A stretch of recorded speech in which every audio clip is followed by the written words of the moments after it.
नमस्कार, आप देख रहे हैं इंडिया बोल रहा है। मैं हूं आपके साथ विवेक शांडिल्य। पूरा इंडिया, पूरी दुनिया क्या बोल रही है? हर कोई यही चाहता है कि जंग खत्म हो जानी चाहिए, दुनिया शांति के साथ रहे। लेकिन दुनिया में कुछ लोग ऐसे भी हैं जो शायद ये नहीं चाहते हैं। दुनिया में कुछ मुल्क ऐसे भी हैं जो शायद नहीं चाहते हैं कि जंग खत्म होनी चाहिए। और मिडिल ईस्ट की जो लड़ाई शांति की राह पर जा रही थी, वो अचानक डिरेल होती दिख रही है। डोनाल्ड ट्रंप ने एड़ी चोटी का जोर लगाकर मुस्तफा के हाथ पैर जोड़कर 2 हफ्ते के लिए सीजफायर के लिए राजी किया। बेशक ये कहा कि अमेरिका जीत गया है, लेकिन राजी कर लिया। यहां तक कि 10 अप्रैल को इस्लामाबाद में होने वाली बातचीत की जमीन भी तैयार हो गई। लेकिन जैसे ही शांति की उम्मीद पनपी, नेतन्याहू ने डोनाल्ड ट्रंप के किए कराए पर पानी फेर दिया। इजराइल ने लेबनान पर बमों की बारिश कर दी और 250 से ज्यादा लोगों को एक झटके में मौत के आगोश में भेज दिया। 250 से ज्यादा, इसमें कई मासूम, कई निर्दोष, कई आम नागरिक, जिनका इस लड़ाई से कोई लेना देना नहीं। गुस्से में आए तेहरान ने मुस्तफा ने होर्मुज को फिर से ब्लॉक कर दिया। अमेरिका चाहता है कि वो इस युद्ध के दलदल से पतली गली पकड़कर निकल जाए और अपनी दुम भी बचा ले, लेकिन इजराइल है कि अमेरिका की टांग पकड़कर उसे वापस घसीट कर इस युद्ध में खींच लाता है। हैरानी की बात तो यह है कि 10 अप्रैल को पाकिस्तान में जो बैठक होने जा रही है, उसमें इजराइल को पार रखा गया है, जबकि इस लड़ाई का इजराइल ही मेन किरदार है। तो ये ड्रामेबाजी देख लीजिए आप। अमेरिका किसकी वजह से जंग में कूदा? इजराइल की वजह से। अमेरिका ने क्या कहा? किसको खतरा है? इजराइल को खतरा है। इजराइल ने क्या कहा? इजराइल ने कहा हमारी वजूद पर संकट है। इजराइल ने कहा ईरान परमाणु बम बना चुका है। तो सबके सेंटर में इजराइल है, लेकिन वही इजराइल इस सीजफायर में नहीं है। तो ये हवाबाज ट्रंप की हिस्ट्री रही है कि सीजफायर तो करते हैं, लेकिन टिकती नहीं सीजफायर। क्या धोखा देना अमेरिका की और बेंजामिन नेतन्याहू की फितरत है, या यूं कहें डोनाल्ड ट्रंप और बेंजामिन नेतन्याहू की? और इन दोनों की कोशिश शांति की जो है, ये महज एक दिखावा है, क्योंकि पूरी दुनिया ये एंटिसिपेट कर रही है कि अब लड़ाई नहीं होगी, मामला बातचीत से सुलझा लिया जाएगा। क्योंकि 40 दिन की लड़ाई का जो अंजाम है वो देखा है ना, हमने भी देखा, आपने भी देखा, पूरी दुनिया ने देखा।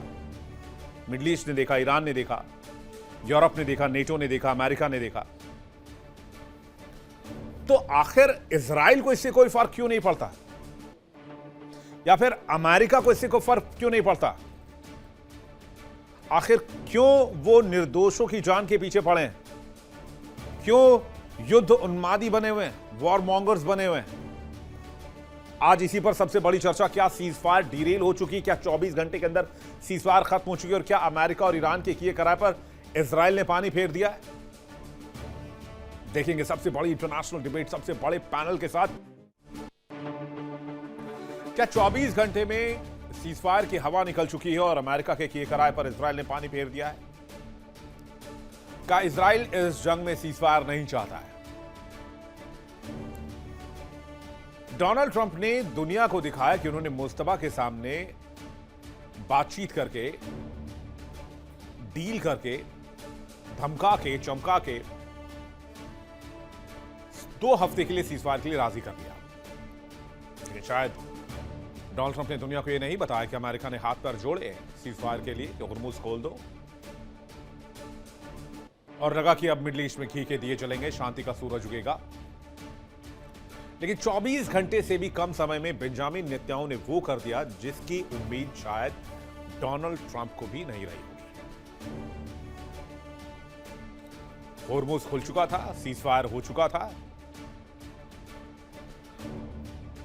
लेकिन इजराइल के एक कदम ने ट्रंप के किए कराए पर पानी फेर दिया। इजराइल ने लेबनान पर 10 मिनट में 100 से ज्यादा मिसाइलें दागी, 250 से ज्यादा लोगों की जान चली गई। इसके बाद होर्मुज भी दोबारा बंद हो चुका है और सीजफायर भी खतरे में है। वैसे ट्रंप की हिस्ट्री गवाह है, वो सीजफायर का शोर तो खूब मचाते हैं, लेकिन उनकी शांति रेत की दीवार की तरह साबित होती है। मुस्तफा को 10 अप्रैल की इस्लामाबाद वार्ता के लिए तैयार करना कोई छोटी बात नहीं थी। ट्रंप इसे अमेरिका की बहुत बड़ी जीत बता रहे थे, लेकिन वो भूल गए कि युद्ध के मैदान में एक ऐसा किरदार है जिसने अमेरिका को इस युद्ध में घसीटा है। इसलिए एक तरफ डोनाल्ड ट्रंप शांति का झुनझुना बजा रहे थे, दोनों हाथ में शांति का झुनझुना लेकर, डुगडुगी लेकर ताल दे रहे थे, तो दूसरी तरफ बारूद की गंध तेज हो रही थी। जैसे जैसे बातचीत का समय करीब आने लगा,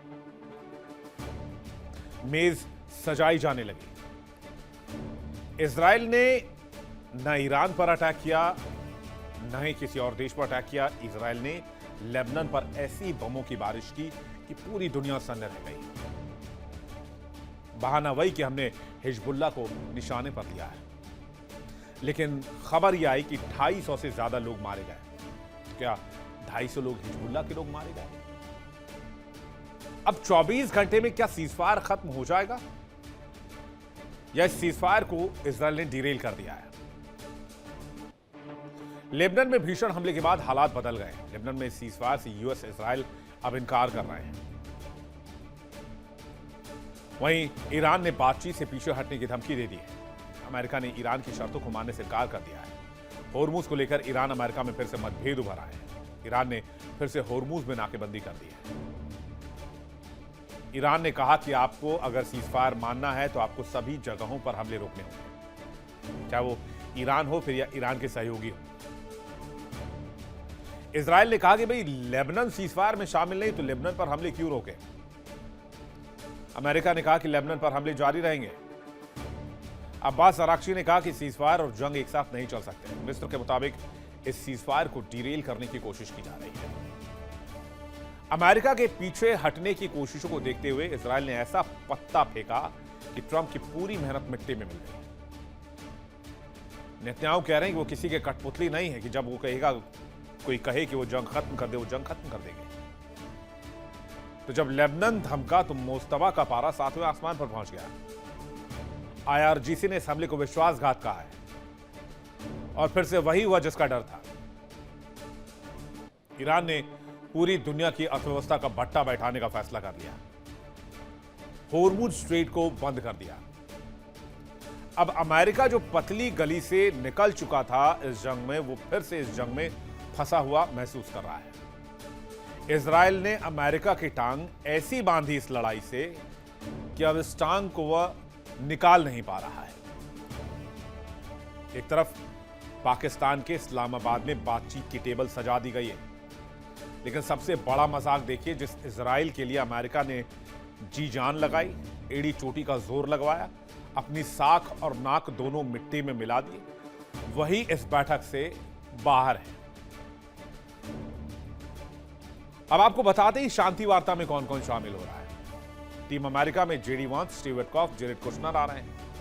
मिस्र और तुर्की के विदेश मंत्री आ रहे हैं। टीम ईरान की तरफ से अरागची और ईरानी स्पीकर गालिबाफ आ रहे हैं। पाकिस्तान की तरफ से 2 दलाल, जिनके नाम आपको पता है, आसिम मुनीर, शहबाज शरीफ, दलाली करने के लिए पहुंचेंगे। खैर, मेरा एजेंडा बस इतना है कि जिस इजराइल के लिए लड़ाई शुरू हुई, जिस इजराइल के वजूद पर खतरा बताया गया, जिस परमाणु बम को इजराइल के लिए सबसे बड़ा खतरा माना गया, वो इजराइल इस सीजफायर में कहां है? क्या डोनाल्ड ट्रंप बिना दूल्हे की बारात निकाल रहे हैं? क्या ये हवाई किले बनाने जैसा नहीं है? अमेरिका कह रहा है वो सीजफायर कर चुका है, इजराइल कह रहा है उसका बदला पूरा नहीं हुआ है, उसका मकसद पूरा नहीं हुआ है। तो आखिर इस जंग के बीच में इतनी कंफ्यूजन की स्थिति बनी क्यों है? तो वही बात हुई कि करे कोई और भरे कोई और। तो शांति वार्ता से इजराइल को बाहर क्यों रखा गया? इसके पीछे के क्या कारण है? मुझे जो समझ में आया उसकी पहली वजह तो यह है कि इसकी मेजबानी पाकिस्तान कर रहा है। इजराइल को पाकिस्तान पसंद नहीं है और इजराइल को एक राष्ट्र के रूप में वो मान्यता भी नहीं देता है। लेकिन ये कॉन्फ्लिक्ट उधर भी देखिए आप, डोनाल्ड ट्रंप कैसे मान गए बगैर इजराइल के पाकिस्तान में मीटिंग के लिए। जिस इजराइल को पाकिस्तान वैल्यू नहीं देता, वो इजराइल तो लाडला है अमेरिका का।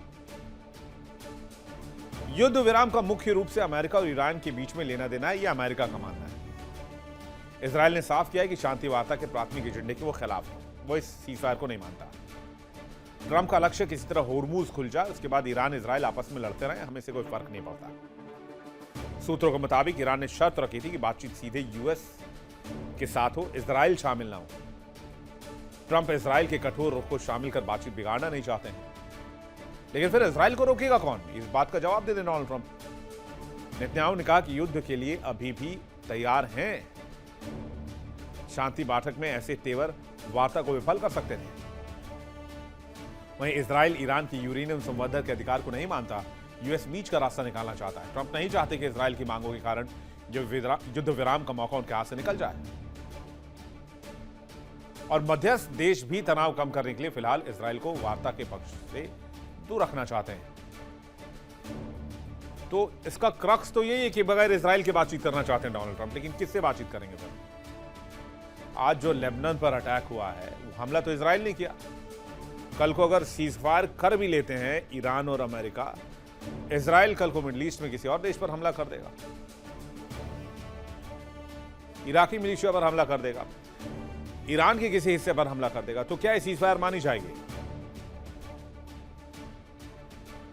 तो क्या है ये स्थिति? ट्रंप की डिप्लोमेसी ऊंट के मुंह में जीरा।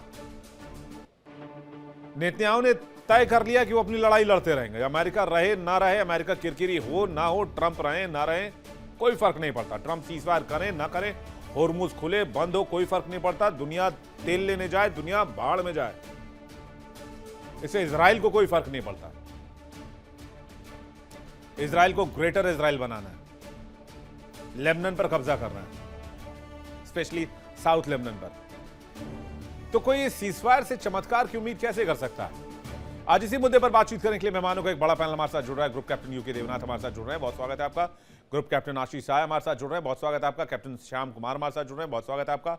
डॉक्टर धीरज कौल थोड़ी देर में हमारे साथ होंगे, बहुत स्वागत करेंगे उनका भी। और अरुण सिंह तेजावत भी थोड़ी देर में हमारे साथ जुड़ेंगे, उनके पास भी चलेंगे। पहला सवाल आपसे भी मेहमान का बहुत स्वागत है। यूके देवनाथ सर, मैं पहला सवाल आपसे पूछना चाहूंगा, किस चमत्कार की उम्मीद हम कर रहे हैं? आपने इजराइल को इन्वॉल्व किया नहीं, इजराइल इस बातचीत को डीरेल करता रहेगा, चाहे 1000 बैठ के आप कर लें।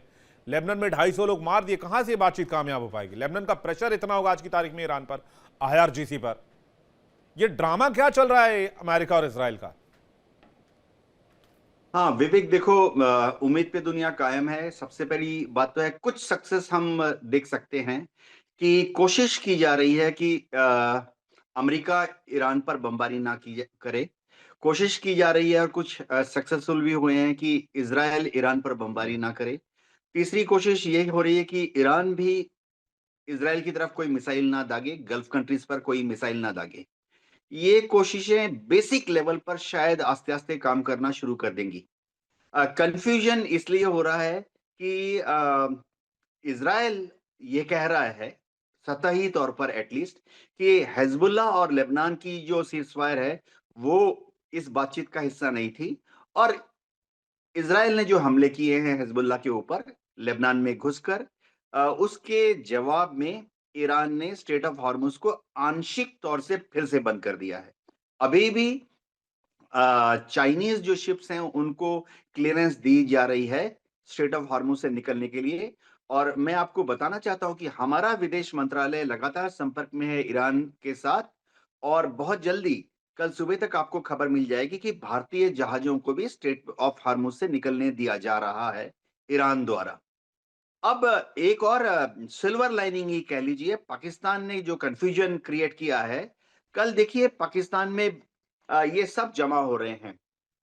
अमेरिका से उनके वाइस प्रेसिडेंट जेडी वांस आ रहे हैं, स्टीव विटकॉफ आ रहे हैं, कृष्णर आ रहे हैं, और ईरान के जो रिप्रेजेंटेटिव है वो भी आ रहे हैं। तो कल और परसों जो बात होगी उसमें सबसे बड़ा मुद्दा क्या होगा कि जब वो हासिल हो गया वो हो गया, यानी बमबारी उभय पक्ष नहीं कर रहा, मिसाइलें नहीं चला रहा, शाबाश। लेकिन जो किरकिरी आंखों में बनी हुई है फिलहाल इमीडिएटली, वो ये सॉल्व करनी है कि क्या कोई तरीका निकल सकता है जिससे कि इजराइल हिजबुल्लाह पर कार्रवाई करना बंद कर दे, और उसके बाद इसको फॉर्मली डॉक्यूमेंट करना पड़ेगा। बात सिर्फ सोशल मीडिया में ना हो, तो एक डॉक्यूमेंट साइन करना पड़ेगा जिसमें सारे पॉइंट्स और एग्रीमेंट्स डिटेल में लिखे जाने चाहिए, अभी तक नहीं हुआ है। जिसमें नीचे अमेरिका के रिप्रेजेंटेटिव साइन करेंगे और ईरान के रिप्रेजेंटेटिव साइन करेंगे। यह उम्मीद मैं कर रहा हूं कि ऐसी प्रगति कल हो जाएगी। जी। सिंगल क्वेश्चन है, इजराइल को कौन रोकेगा? आशीष साय जी हमारे साथ, अरविंद तिजावत भी जुड़ गए हैं, बहुत स्वागत है आपका। हमारे साथ धीरज कौल भी हमारे साथ जुड़ गए हैं, डॉक्टर धीरज कौल, यूएसए लाइव, बहुत स्वागत है आपका। आशीष जी, अमेरिका और इजराइल का ईरान पे हमला, विवेक, एब्सोल्यूट कोऑर्डिनेशन में हुआ है। इसके दो कारण हैं। एक, इतने बड़े स्पेस के ऊपर जब आप हवाई हमले करते हैं तो आईएफएफ इश्यूज होते हैं, identification of friend and foe. Israel की मिसाइल अमेरिकन टारगेट्स को डाउन ना करे, अमेरिकन मिसाइल इजराइल के किसी मिसाइल को टेक डाउन। तो ये absolute coordination between IDF and Pentagon या सेंटकॉम कह लें। टारगेट सिलेक्शन सेंटकॉम करता था और किस टारगेट को कौन टेक डाउन करेगा, number one. Number two, Israel ने एम्पावर किया है यूएस की नेगोशिएशन कमिटी को to deal on behalf of this attack. IDF और यूएस फोर्सेस का जो ज्वाइंट अटैक हो रहा है under America, the leadership of America, जो कि नेतन्याहू साहब ने 3 बार ऑफिशियली बोला है। तो इजराइल का physical presence for tomorrow's negotiation mandatory नहीं है, उनको भूल नहीं गया है। ये आइडियाज अगर पाकिस्तान, दिक्कत कहां हुई है? दिक्कत हुई है पाकिस्तान से, जब उनके प्राइम मिनिस्टर ने क्लैरिफिकेशन या क्लैरिटी नहीं रखी कि इजराइल के लेबनान पे किए जा रहे हमले इस युद्ध का, मतलब आईडीएफ यूएस वर्सेस ईरान के युद्ध का हिस्सा है या नहीं है। और उसके ऊपर जब नेतन्याहू ने ऑफिशियली पब्लिकली बोला कि लेबनान इजराइल का मुद्दा इस ट्रीटी का, इस सीज फायर का हिस्सा नहीं है, तो शरीफ साहब ने फिर पब्लिकली ऑन कैमरा बोला ये हिस्सा है, और जेडी वांस ने within no time overlapping time zone में बोला कि नहीं है। तो अब Pakistan versus JD Vance, Iran हमेशा चाहेगा कि इस मुद्दे को जोड़ के रखा जाए, बट लेबनान की सरकार ने इजराइल के साथ जो रेस्ट्रेंट बरतने की बात की है, उससे ज्यादा कड़े शब्दों में उन्होंने Hezbollah military wing, Hezbollah political wing का लेबनान में 18% गवर्नमेंट में हिस्सा है, लेकिन हिजबुल्लाह मिलिट्री विंग को लेबनान की गवर्नमेंट ने, which is headed by a Christian, ये वार्न किया है कि ये इजराइल पे इस तरह के अटैक ना किए जाएं। तो ईरान खामखा इस मुद्दे को क्यों ग्लोबलाइज करके और अपने हिस्से में लेना चाह रहा है, ये सर्वविदित है। तो ऐसे मुद्दे में इजराइल का लेबनान पे हमला कौन रोक पाएगा? Only and only Benjamin Netanyahu, जब उन्हें यह कंफर्म हो जाएगा कि हिजबुल्लाह को अगले 2-3 वर्षों तक, उसके बाद वो फिर से रीग्रुप करेंगे, फिर से आर्म होंगे, ये सब चलता रहता है। जब तक दुनिया रहेगी इस तरह की लड़ाइयां होती मैं रहेंगी। वही कह रहा हूं, बेवकूफ है वो। हाँ। जी जी विवेक, आप कुछ कह रहे थे। मैं वही कह रहा हूं कि रीग्रुपिंग होती रहेगी, ये सब कुछ होता रहेगा, लेकिन जब सभी जान रहे हैं कि भाई जैसे आप हिजबुल्लाह पर अटैक करोगे वहां पे लोग मरेंगे, ईरान जो है वो इस बातचीत से पीछे हट जाएगा। लेकिन आप कह रहे हैं कहीं ना कहीं बातचीत की टेबल पर एम्पावर करने का काम किया है इजराइल ने अमेरिका को, जो पीस टॉक होनी है। क्या कैप्टन श्याम कुमार आपको भी ऐसा लगता है? फिर मैं कौल साहब और तिजावत जी आपके पास आ रहा हूं। धन्यवाद विवेक, जय हिंद सनोवरना। जय हिंद सर जी। पहले तो मैं आपको बताऊं कि कई लोग मानते हैं कि अमेरिका युद्ध में कूदा क्यों, तो सब सोचते हैं कि इजराइल के उकसावे पे कूद गया। इजराइल बोलता है कि मेरे अस्तित्व को खतरा था तो इसलिए मैंने ईरान को मार दिया। और हो ये रहा है कि इजराइल और ईरान और अमेरिका दोनों अपने अपने मुद्दे से इस वार में आए और एक दूसरे के साथ वार में कूद के पिगी बैक कर रहे हैं। तो जब ईरान, देखिए, ईरान को एक सामरिक इंगेजमेंट के तहत अमेरिका ने गल्फ की शांति के लिए ये युद्ध छेड़ा है, क्योंकि उनको गल्फ में प्रॉब्लम है, उनको ईरान से ज्यादा गल्फ में प्रॉब्लम है। और इजराइल कहता है कि उनका वो एग्जिस्टेंशियल थ्रेट है, रोग स्टेट है, यूरेनियम खत्म करो, मिसाइल खत्म करो। तो ये दोनों की कहानी है। अब जब ये अपरेंट सीज फायर हुआ है तो ये क्या हो रहा है? इजराइल कहता है कि मेरा तो खतरा था एग्जिस्टेंशियल, तो मैं तो मारता रहूंगा, इसलिए वो नहीं आएगा इस मीटिंग में। आएगा तो गुस्सा लगेगा ना ईरान को। और गल्फ में जो पानी की उबाल है, जो सैलिनिटी है, उसको जो मीठा करना है अमेरिका को, वो एम अभी पूरा हुआ नहीं है और उसी एम से अमेरिका आया है। अब कई लोग कह रहे हैं अमेरिका हार गया। आपके चैनल पे तो मैंने इतने अच्छे से समझाया था कि ये लड़ाई actually annihilation of Iran for strategic game maritime engagement on the waters of Gulf। तो इतने अच्छे से पास आउट फेंका अमेरिका ने, एनिहिलेट किया इजराइल के साथ मिलके। अब इजराइल को बोला तुम लेबनान संभालो और मैं अब गल्फ संभालता हूं। तो ये क्या हो रहा है, इसको विश्व को इनविजिबली देखना चाहिए। स्ट्रैटेजिक लेवल पे अगर आकलन नहीं कर रहे लोग तो शायद ये समझ नहीं आता दर्शकों को खासकर, और उतावलापन, सामरिक हताशा, स्ट्रैटेजिक एग्जॉशन दिखता है। क्योंकि आपके चैनल पे या कई चैनल पे करीब करीब 25 दिन हो गए मुझको एक ही भाषा में बोलते हुए, ये लड़ाई कहीं और की थी, इसमें मारपीट तो होगी, क्योंकि जब आपको फेवरेबल सिचुएशंस बनाने होते हैं तो किसी को एनिहिलेट करना होता है, उसको सुलाना होता है। तो फिलहाल तो यहां जा रही है बात, इजराइल लड़ता रहेगा। और ये जो मैं बार बार पेन दिखा रहा हूं इसको सुनिए, यहाँ माइन लगी है 6000, जिसमें से 700 अमेरिका ने चुपचाप हटाया है। अभी भी MH-60 लगे हुए हैं, आज भी लगातार एयरक्राफ्ट कैरियर से दूसरे जगह से आके वो चुपचाप इंडिविजुअली माइन को हंट कर रहे हैं। और अनमैन्ड बोट्स जो CTG 153 के 100 से ज्यादा वहां मौजूद हैं, वो उसको हटा रहे हैं। और ये है आपका टोल टैक्स वाला रिजीम जो मैंने कई बार चर्चा की। ये है हॉर्मुज टैक्स, और ये है लद्दाख, और ये है कोसाम, और ये IRGC का टोल टैक्स। ये ईरान को फंसा दिया अमेरिका ने। उसने कहा था कि तुम यहां पर ये करोगे फंसोगे, आपको चाहे यूनाइटेड नेशन में कंडेम हो, थू हो पूरे वर्ल्ड की, तुमने पानी को क्यों रोका है, फ्रीडम नेविगेशन को क्यों रोका है, अब इसको ठीक करो। लोग कहते हैं ना यूनाइटेड यूरोपियन यूनियन से झगड़ा है उनका, नाटो से झगड़ा है। आज की मानो तो ट्रंप ने कहा है नाटो को, प्लीज खबरदार हो जाओ, जल्दी से रिपोर्ट टेबल में आने से पहले कल सवेरे तक नाटो कमिट करे कि हम आके यहाँ पे अपना तेल निकालेंगे, माइंस हटाएंगे और सारे शिप्स यहाँ आएंगे। एक्चुअली बताऊं विवेक, 50 से ज्यादा शिप्स कंट्रीज के वहां खड़े हैं, यहाँ वहां लोग कहते नहीं है। अब जब तक हम आपको USNI और केपलर की रिपोर्ट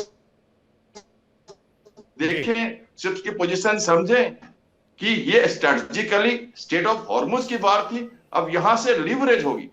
इसको एक और बात कहना चाहता हूं मैं, एक सेकंड के लिए टाइम दीजिए। अमेरिका ने 2023 में एक नई पॉलिसी बनाई वॉर की, जो बैडन के टाइम में बनी। लॉर्ड ऑस्टिन जो एक जनरल थे इसी सेंट्रल कमांड के, वो उसके डिफेंस सेक्रेटरी थे, सेक्रेटरी ऑफ वॉर। इन्होंने बनाया कि हमें अफगान के वॉर के बाद से वो ग्लोबल वॉर ऑन टेररिज्म के लिए किसी देश में जाके नहीं रहेंगे और किसी भी देश में इन्वेड नहीं करेंगे, सिर्फ इंसर्ट करेंगे। इसको सुनिए और समझिए अच्छी तरह से। दूसरी बात, सिर्फ क्या करेंगे, क्राइसिस मैनेजमेंट और मिशन बेस्ड डिप्लॉयमेंट। कल की जो एड्रेस है सेक्रेटरी ऑफ वॉर की और chairman joint of chiefs committee की, उसको सुनिए, उन्होंने इसको रिट्रेट किया है। ये हार नहीं है अमेरिका की, ये उनकी पॉलिसी है। वेनेजुला में जाए, यूक्रेन में जाए, रुकेंगे नहीं, कहीं भी कमिटमेंट नहीं करेंगे, दूर से लड़ेंगे ऑन मिशन बेस्ड डिप्लॉयमेंट। इसलिए 90% जो होगा उनका बाहर से अटैक होगा और आउट होंगे वो। यस, मिडिल ईस्ट में वो रुकेंगे, गोल्डन पीरियड देंगे, मिडिल ईस्ट को स्टेट ऑफ हॉर्मुज गिफ्ट करेंगे। ये सब मैंने आपके यहाँ कहा था और ये होगा। इसमें मुझे कोई भी इसमें मुझे कोई दुख नहीं है कहने से कि अमेरिका हारा या जीता। ये आर्टिकल्स मैंने जो लिखे हुए हैं, middle east state of Hormuz को US जो गिफ्ट करने वाला है, मुझे तो सर विद ड्यू रिस्पेक्ट मुझे ऐसा सिचुएशन फिलहाल नहीं दिखता, क्योंकि स्टेट ऑफ हॉर्मुज को पूरी तरीके से ईरान ने कंट्रोल, अभी लेबनान में अटैक के बाद उन्होंने दोबारा बंद कर दिया। कॉल साहब जी, इंतजार करें विवेक, सिर्फ इंतजार करें आप, देखिए अभी क्या क्या होता है। वेट एंड वॉच कर लेते हैं। मैं आपकी शब्दों पर बिल्कुल एतबार करता हूं, वेट एंड वॉच करते हैं। कॉल साहब, कैसे ऐसे में सीज फायर की बात हो सकती है? भाई इजराइल तो सीज फायर होने ही नहीं देगा। Namaskar. Thank you for having me on the show, or welcome back. We missed you on the show. Thank but you so much, yes, but overall मैंने अभी आपके पैनलिस्ट को भी सुना। सिचुएशन कल हमने आप ही के चैनल पे, आप नहीं थे, तो cease fire was very fragile, और इसमें हमारे वाइस प्रेसिडेंट ने भी बोला, पर एफर्ट्स उनकी पूरी तरह से है। और अभी जो लेटेस्ट कॉरेस्पॉन्डेंस आ रही है, उनकी टीम इस्लामाबाद जरूर जा रही है। ईरान की टीम की confirmation as of few hours ago नहीं है। 4-5 दिन पहले ईरान के जो स्टेटमेंट आए थे, that showed some trust deficit on Pakistan, पर वो एक डिफरेंट इशू है। हरमुज देखिए 3 पॉइंट्स हैं। 10 पॉइंट की जो लिस्ट ईरान ने, जो विश लिस्ट व्हाइट हाउस को जो यहाँ पे निगोशिएशंस के लिए प्रोवाइड की थी, वो उसको विश लिस्ट बोल रहे हैं कि हमने उस पर कुछ एग्री नहीं किया था। और उसके अंदर इजराइल और हिजबुल्ला का जो लड़ाई चल रहा है वो बिल्कुल इंक्लूडेड नहीं था। और लाटी रिवर तक वो एरिया उसको ले लिया ऑलमोस्ट, और उसके आगे भी शायद, so that buffer zone for Hezbollah. लेकिन मैं आपका ध्यान उस अटैक पे ले जाना चाहता हूँ। बड़ा दुखद दिन है। तकरीबन 100 स्ट्राइक्स 10 मिनट में हुई है हिजबुल्लाह की टारगेट्स पे, जो बहुत डेंसली पॉपुलेटेड था। सिविलियन कैजुअलिटी तकरीबन 254 ऑफिशियली रिपोर्टेड है, और 1100 मोर्टली बैडली इंजर्ड हैं। अभी वहाँ पे ब्लड की कमी हो रही है, मेडिकल वॉलंटियर्स की कमी हो रही है, तो कंट्री वाइज एक मेडिकल इमरजेंसी क्रिएट हो गई है। एंटीबायोटिक्स, ट्रॉमा किट्स, ये इन्फॉर्मेशन मैं आपको इसलिए दे रहा हूँ क्योंकि हमारे जो मित्र गल्फ से आते हैं यहाँ पे, वो इन किट्स को कलेक्ट करने के लिए फंड रेजिंग कर रहे हैं। स्टार्टेड फ्यू आवर्स अगो, कुछ 6-7 घंटे पहले, और मेरी बात भी हुई थी।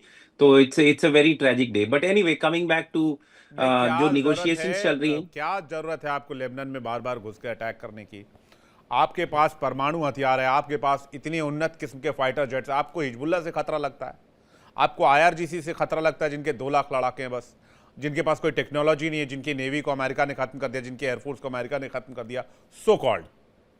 आपको लगता है डर? आप ग्रेटर इजराइल बना रहे हैं, आप इसकी चर्चा नहीं करते? आपको हर किसी की जमीन पर अपना अपना काबिज दिखता है, आप उसकी चर्चा नहीं करते? आप लेबनान में घुसकर उसके मारेंगे, आप 250 लोगों को वहां पर मार दिया, आप उसकी चर्चा नहीं करते? मैं कहता हूं भाई, आपको अगर जमीन ही हथियाना है तो आप खुलकर कहिए भाई हम जमीन हथियाना चाहते हैं, हम खुले तौर पर इंक्रोचमेंट करना चाहते हैं, हम कब्जा करना चाहते हैं।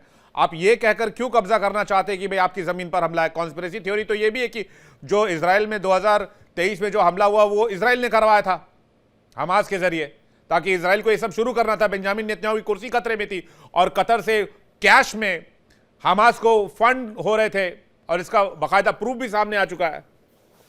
देखिए, आपने 3-4 सवाल पूछ लिए, मुझे 2-3 मिनट दीजिएगा, like you gave it to your last speaker. पहली बात तो, क्या इसराइल के जो एक्शंस हैं वो फुली जस्टिफाइड हैं? ये एक डिबेटेबल क्वेश्चन है।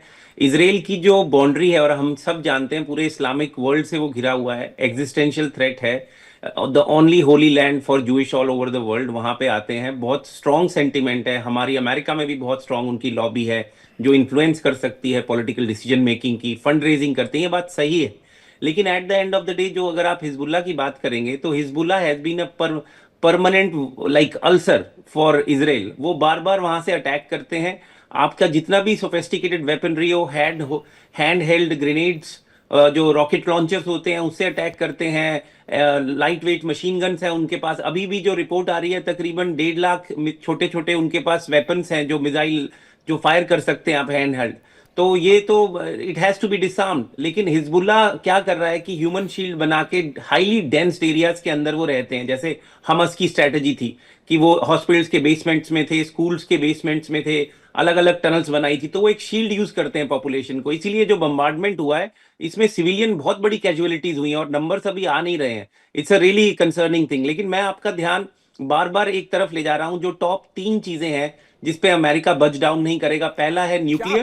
We can not have nuclear. क्या कंपैरिजन है? आप कह रहे हैं अमेरिका कॉम्प्रोमाइज ना करे, अमेरिका कॉम्प्रोमाइज, पूरी दुनिया सफर करिए। आप कह रहे हैं उनके पास छोटे छोटे हैंड हेल्ड रॉकेट लॉन्चर है, हैंड हेल्ड रॉकेट लॉन्चर, और दूसरी तरफ F-35 फाइटर जेट जिसकी वर्टिकल टेक ऑफ और लैंडिंग की कैपेबिलिटी है, स्टेल्थ टेक्नोलॉजी से लैस है, रडार पे आते नहीं है। ये बात और है, ईरान ने 2-3 गिरा दिए। मैं कह रहा हूं कोई कंपैरिजन नहीं है सर। आपके पास मोसाद जैसी एजेंसी, आप जब चाहे जब नईम कासिम जैसे लीडर्स को मार सकते हैं लेबनान में घुसकर। आपको सिर्फ और सिर्फ ये इसलिए करना है क्योंकि, देखिए, आपको सिर्फ इसलिए ये करना है क्योंकि बेंजामिन नेतन्याहू की कुर्सी खतरे में, करप्शन के चार्जेस बहुत गंभीर है। ये BB फाइल अभी रिलीज हुई है, उसमें सारा कच्चा चिट्ठा उनका लिखा हुआ है। Please let me complete. आप जल्दी से, तेजावत जी काफी देर से वेट कर रहे हैं। हाँ, 1 मिनट दीजिए प्लीज, बिकॉज आपने 3-4 चीजें पूछ ली। जो जुडिशरी इन्वेस्टिगेशन नेतन्याहू पे हो रही है, वो इंटेंसिफाई हो रही है। घर में भी उनका सपोर्ट टिंडल डाउन कर रहा है। दैट इज वेरी ट्रू जो आप बातें रेज कर रहे हैं। लेकिन मैं फिर दोबारा उन टॉप 3 चीजों पे आना चाहता हूं एक बारी क्विकली। एक तो nuclear, Iran is not acceptable to anybody in Gulf और द एरिया, और यूएस और इजराइल, दैट्स नॉट नो। तो वो जो यूरेनियम एनरिच्ड है उसको कैसे लेंगे। दूसरा, मिसाइल कैपेबिलिटीज ईरान की लिमिट करनी। और तीसरा, ईरान को प्लेज करना पड़ेगा कि नो फंडिंग और सपोर्ट टू टेरर ऑर्गेनाइजेशंस जो हमारे गल्फ दोषों के खिलाफ यूज होता है या इजराइल के खिलाफ होता है, जिसके अंदर Hezbollah, Houthi, Hamas, Iraqi militia है। और उनको मुझे जो दिखाई दे रहा है, although it's not on paper, उसे इजराइल को भी रिकॉग्नाइज करना पड़ेगा, जो कहीं ना कहीं एक बहुत बड़ा पेच फंसेगा। तो आई थिंक ये जो IRGC की रिजीम है, जो इस्लामिक फंडामेंटल रिजीम वहां पे बिठा रखी है, वो हेट्रेड पे ही बनी है। तो how will they accept Israel? So that's why I feel ये बहुत डाइसी सिचुएशन है इस टाइम। अभी भी आईआरजीसी का कमांड काफी स्ट्रांग है, आयरन ग्रिप है, वो सब है। इसीलिए मुझे लग रहा है ये पीस डील्स जो अभी सीज फायर है, इट्स एक्सट्रीमली फ्रेजाइल। जी, thank you for response sir. मैं तेजावत जी का चाहूंगा। मैं तो बहुत कंफ्यूज हूँ तेजावत जी, आप ही अगर कुछ रोशनी डाल पाए, फिर मैं यूके देवनाथ सर के पास जा रहा हूँ। विवेक साहब, मैं भी बिल्कुल आप ही की तरह कंफ्यूज हूँ, अच्छा, अभी मेरे खासकर स्टेट में। अमेरिका के जी बिल्कुल।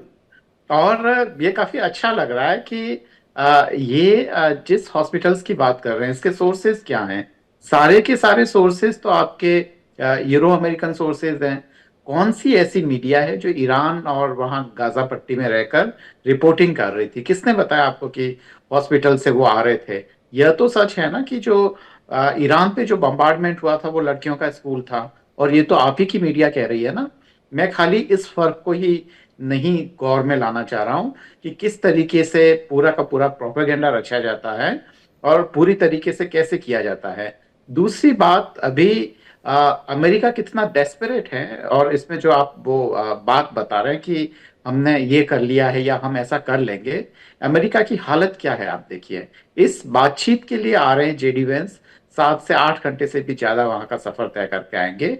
ईरान को खाली 2-2.5 घंटे में उड़ के आना है, शायद इतना वक्त भी ना लगे।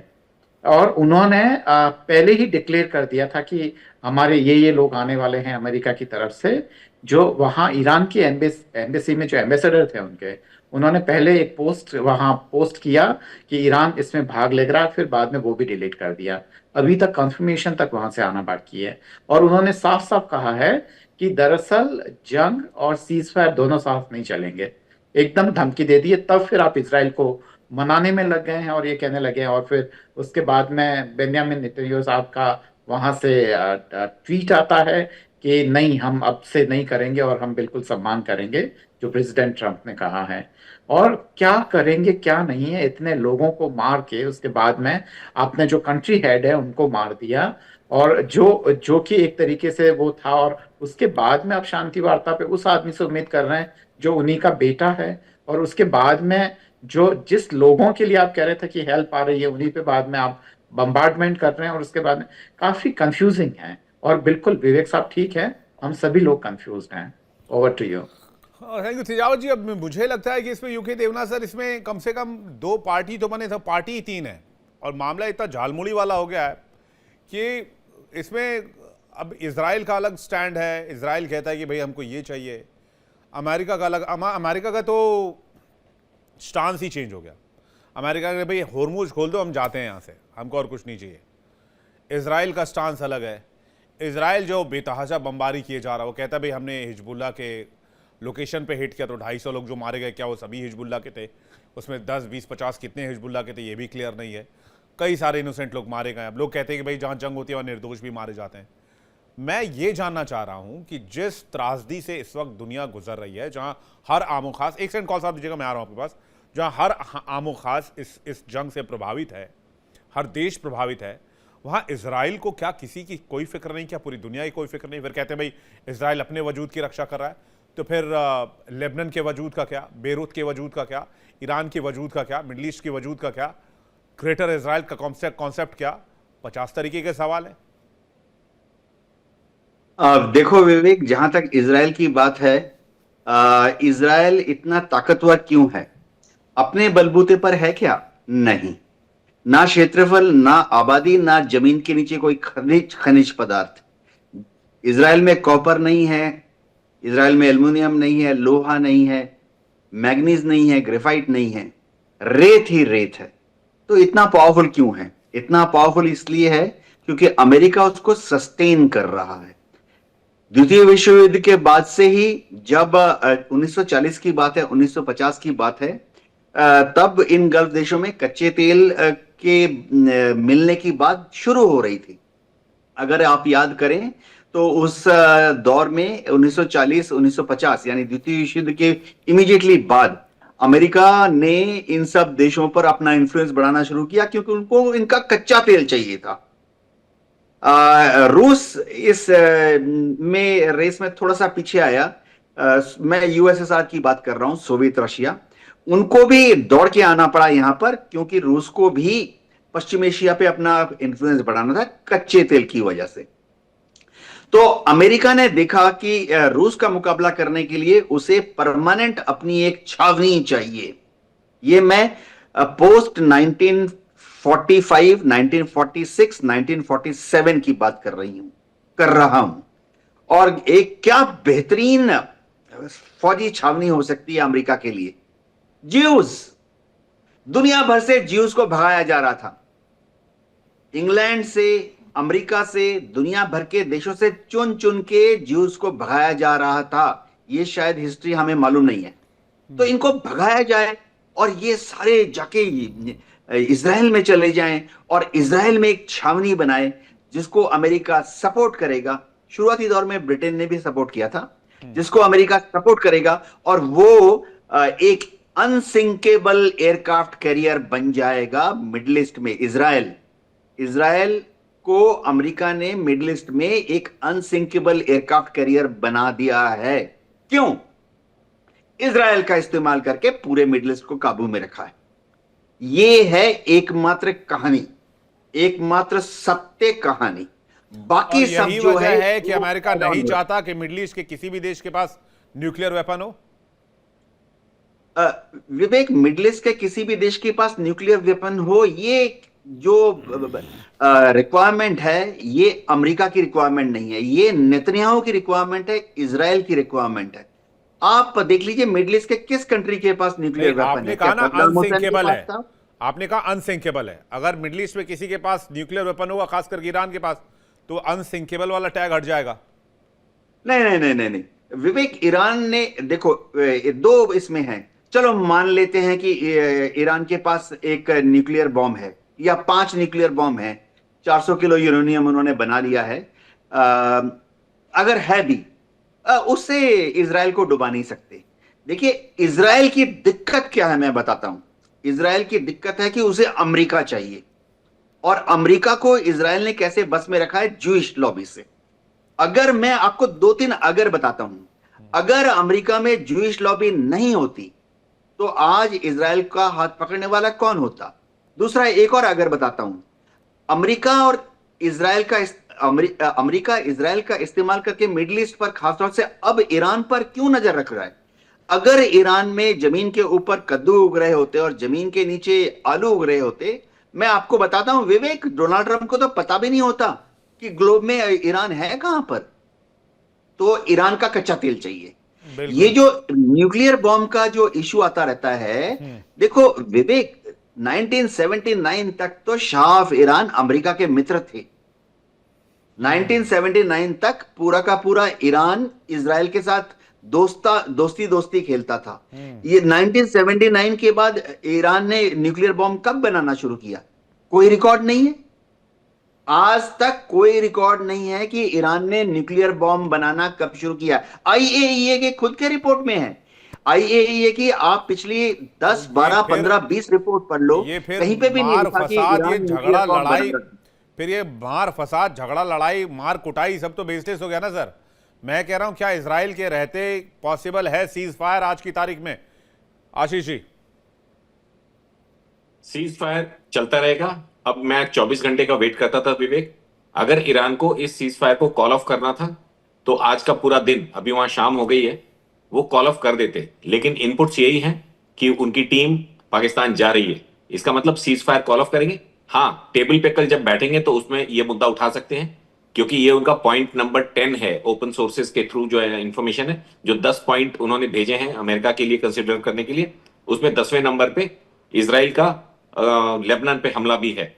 लेकिन सीज फायर को अगर उनको ब्रेक करना होता तो आज सुबह के हमले के बाद जो इजराइल ने किया है, बहुत ही ब्रूटल अटैक किया है लेबनान पे, वो कॉल ऑफ कर देते, वो अटैक करते, वापसी जवाबी कार्रवाई ईरान करता। लेकिन उन्होंने मेच्योरिटी दिखाई, उन्होंने सीज फायर को अभी तक ऑनर किया, सिर्फ वार्निंग्स दी हैं। तो सीज फायर चलेगा। हो सकता है कि ये बातचीत कल या परसों कुछ डिफिकल्ट जोन में चली जाए, क्योंकि इस मुद्दे पे ही बात शुरू होगी जो 10वां पॉइंट था ईरान का। बाकी की चीजों में मोर और लेस दोनों तरफ से गिव एंड टेक के काफी पॉसिबिलिटीज हैं, क्योंकि अमेरिका की तरफ से जो मेन मुद्दे थे वो ऑलमोस्ट रिजॉल्व है, एक्सेप्ट हॉर्मुज।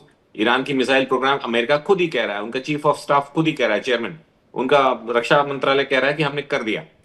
फिर टॉप लीडरशिप ऑफ खुमैनी साहब हट चुके हैं, ये हमास और हिजबुल्लाह की अच्छी खासी तोड़ाई कर चुके हैं।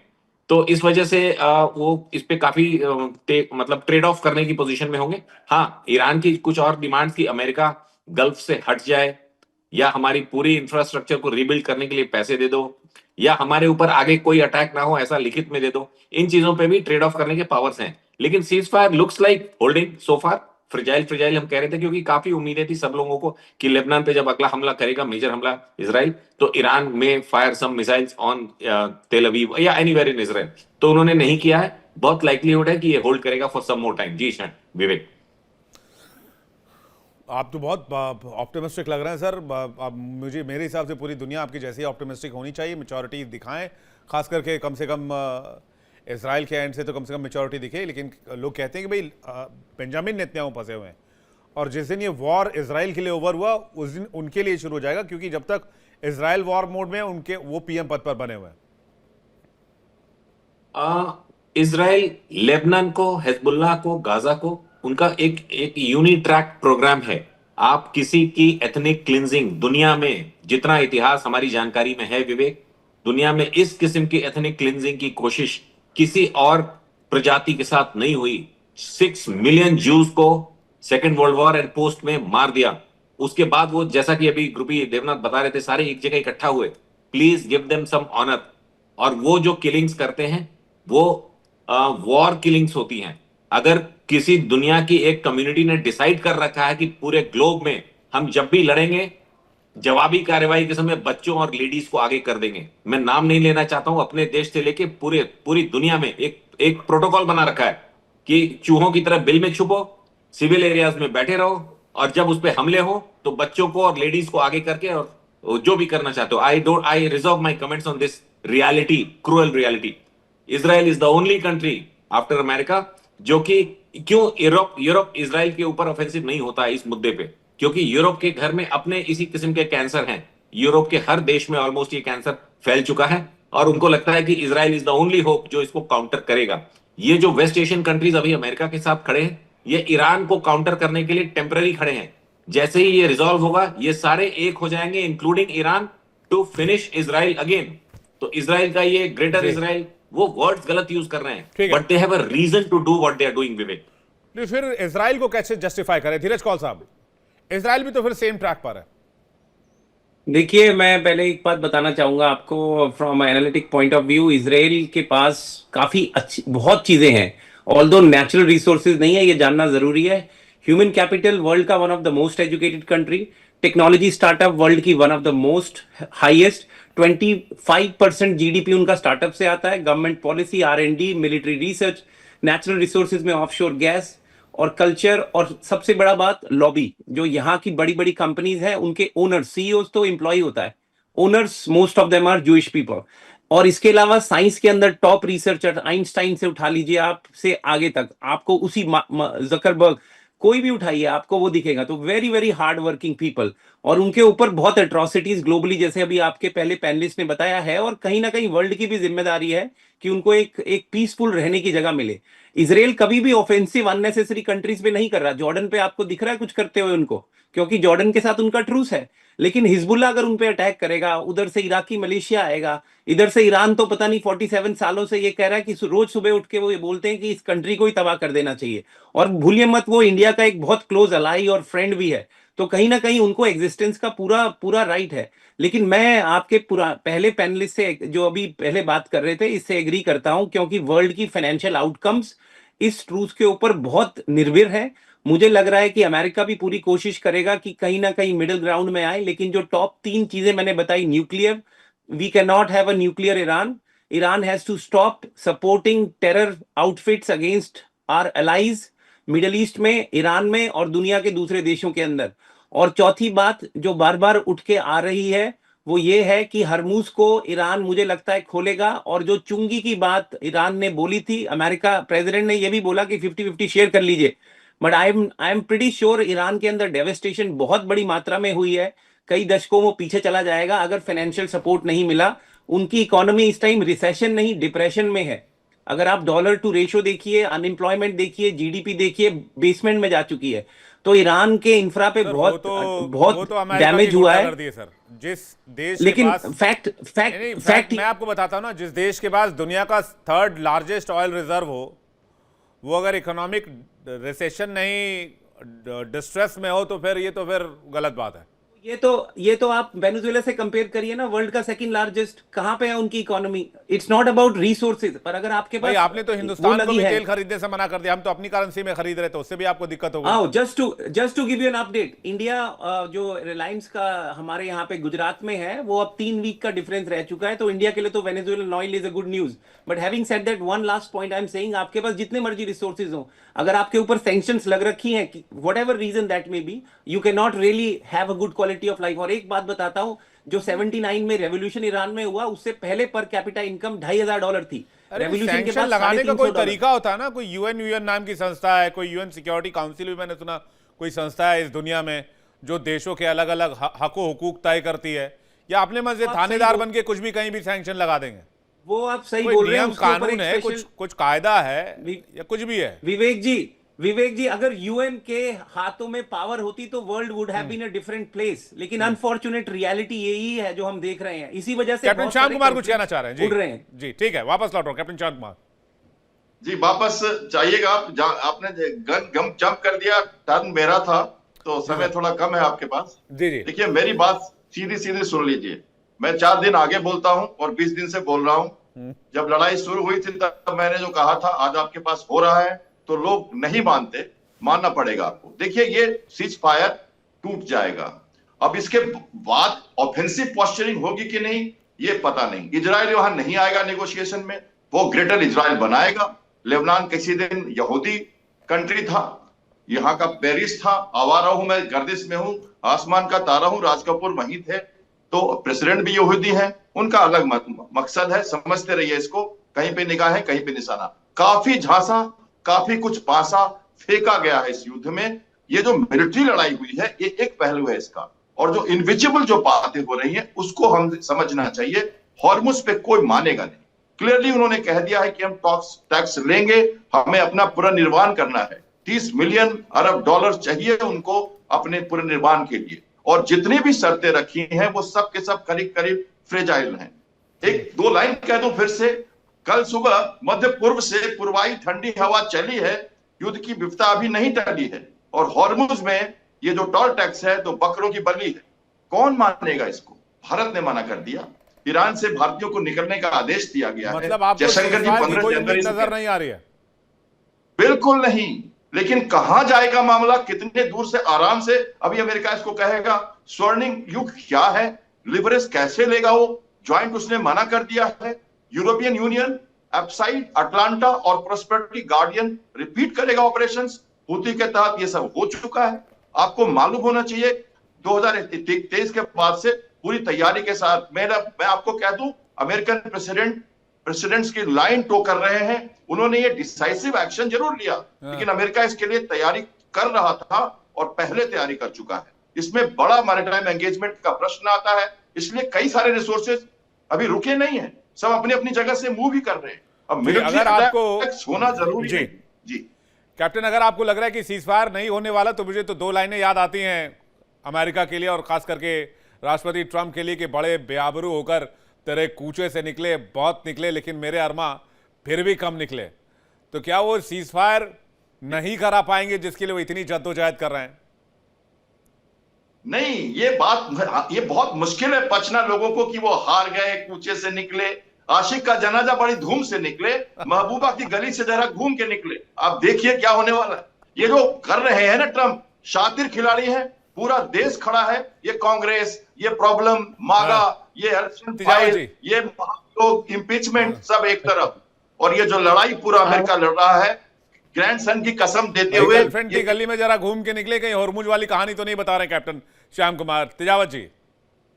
बिल्कुल विवेक जी, मैं दरअसल धीरज जी की उस बात पे आना चाहता हूं जिसमें उन्होंने कहा कि वो उनको न्यूक्लियर ईरान एक्सेप्टेबल नहीं है, पर न्यूक्लियर पावर वाला इजराइल उनको एक्सेप्टेबल है। कम से कम ईरान वहां जो न्यूक्लियर जो क्या कहना चाहिए उसको, जो आयोग है उसको आने की इजाजत तो दे रहा था, सबके लिए ओपन तो ये था बिल्कुल, कि हाँ। आप देखिए कि हम इसका मिसयूज नहीं कर रहे हैं। ईरान तो वो भी नहीं कर रहा है। अच्छा, इनको अभी हमास और इन सब से दिक्कत होने लग गई है, हिजबुल्लाह वगैरह से। जब आप एक के बाद एक, जब ईरानियन सेटलर्स, जब आप उनके फिलिस्तीनियों के घर पे कब्जा कर रहे थे, उनको वहां से एकदम बेदखल कर रहे थे, और जब फिलिस्तीन जो इतना बड़ा था उसको आपने सिमटा के केवल उनको कच्ची बस्ती बना रखा है, तब आपको तकलीफ होती है। और आप जिनके लिए कहते हैं कि हमास के लड़ाकों ने ये सब कुछ अपहरण किया, इसके लिए करना पड़ा, विवेक साहब ने पहले भी बोला कि वो कॉन्स्पिरेसी थ्योरी एक ये भी कहती है कि शायद वो नेतन्याहू स्पॉन्सर्ड हो, ये हो सकता है। जी। अगर पर मुझे इसको लगता है कौल ना साहब भी इसमें जवाब माने, देंगे जल्दी से। कौल साहब, योर रिस्पॉन्स।